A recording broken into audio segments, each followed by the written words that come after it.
back, way back to when we started talking, the concept of the children's book versus the adult reader reading it. Taking that though into the classroom, the original concept of everything that we had to learn and read in the classroom being dull and boring and that kind of concept. Misery. Misery. But then going back as adults and being able to read it and get the joke, because we have more experience underneath us. They've talked about being able to take Harry Potter into the classroom. Now, whether this is actually going to happen or not, I have not seen it on the reading lists too much, but it's one of those kind of concepts. What is that going to actually do to Harry? Is that going to make it adored? Is that going to make it reviled? Is that going to be able to change the perspective of what's going on in the classroom? Because, I mean, really, honestly, I mean, the book list has not changed in 30 years.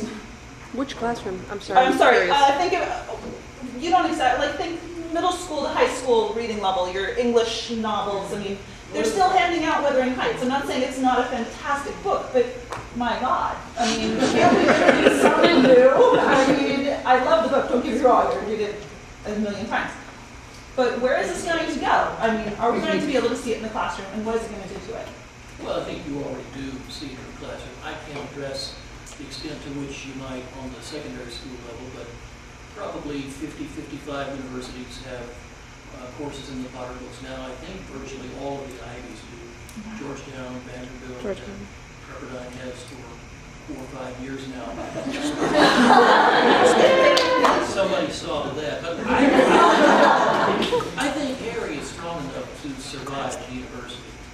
And I think that friends, and they are friends, whom I have, colleagues, physics professor, a friend of mine comes to mind, who are concerned about the dilution of the curriculum or the tarnishing of the sacred British literary canon by inclusion of such books. These people, by and large, are non-readers. I'm not interested in having a conversation, much less a debate about the literary work or work someone has not read. And I have not yet had any kind of objection or serious challenge, certainly not from my superiors, my chair, or my dean, because they are readers. But I haven't had an unpleasant conversation about someone challenging the worth of the books by someone who's read all 4,100 pages. The authorities on their worthlessness are the partial readers, or the non-readers, ironically. To talk about the middle school, the high school classroom, I can't really predict what would happen. If you require it for a standardized test, it's going to take the life right out of it.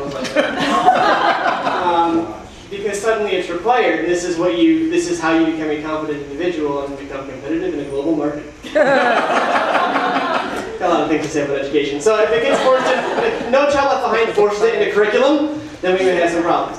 But I know it could happen. I mean, there's so much in this. This is a story of a disadvantaged kid walking into a school where he is way, way, way behind.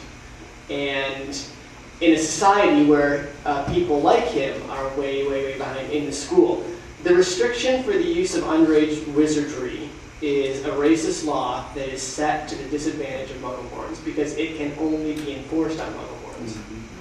So you take that and think about educational situations where I mean, it's kind of been that long since the Brown versus Board of Education, right? I mean, we're talking about a recent, very, very racist history on education in our world, and so you've got a certain race that is on the outs with the society and set in an automatic disadvantage. We haven't fixed things yet. I mean, if you go back to study Brown versus Board of Education alongside with interest convergence and what the rest of the world was telling us we had to do or we'd be in trouble, even that isn't a great achievement.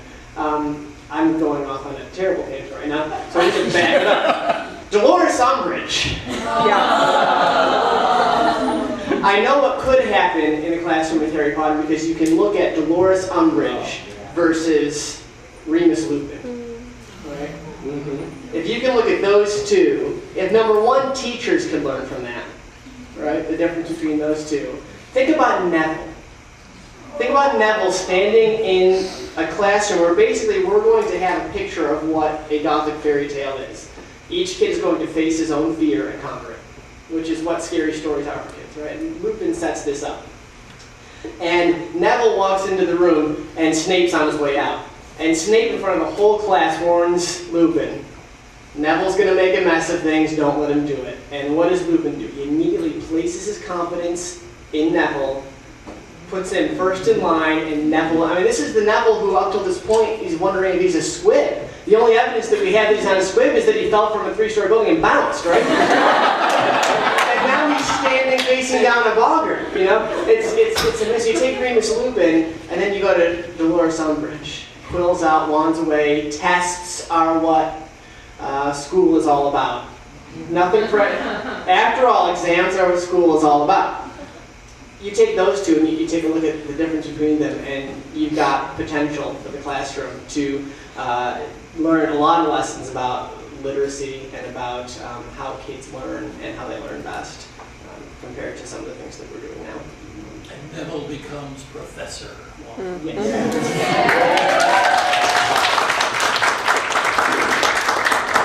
Other questions?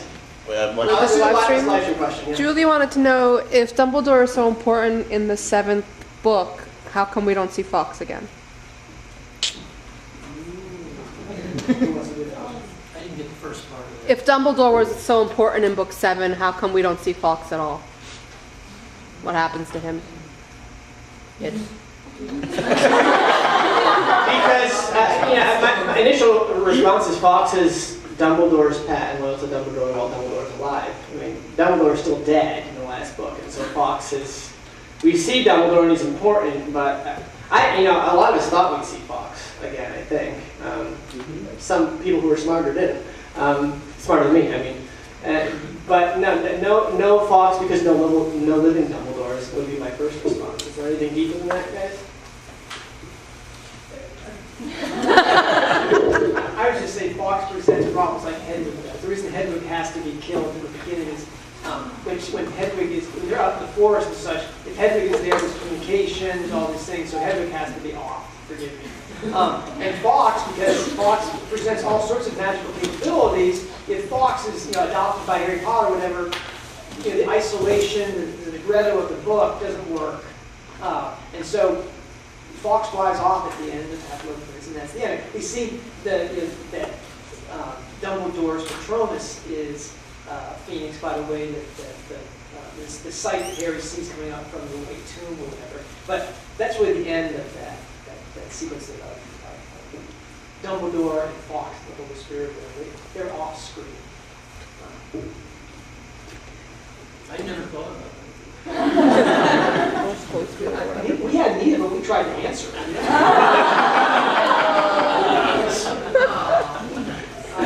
Is there another live stream one? There you go. Yeah, One more there, then we'll take one. there's a question about what you think about similarities between Snape and Heathcliff.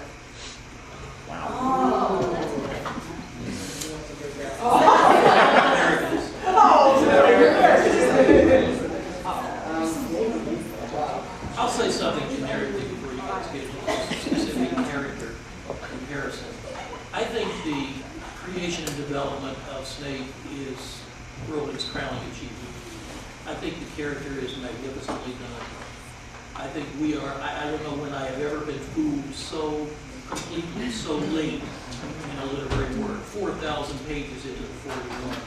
And yet, still, even there, it's not that he's immediately, by his instant memories, transitioned from villain to hero or from all bad to all good. But he's human, and he loved, and he says everything in one word when he says simply, always.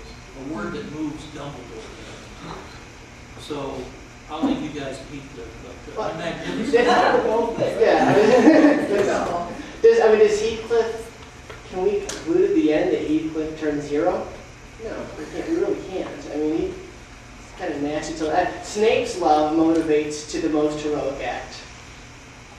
One of the most heroic acts in the entire series.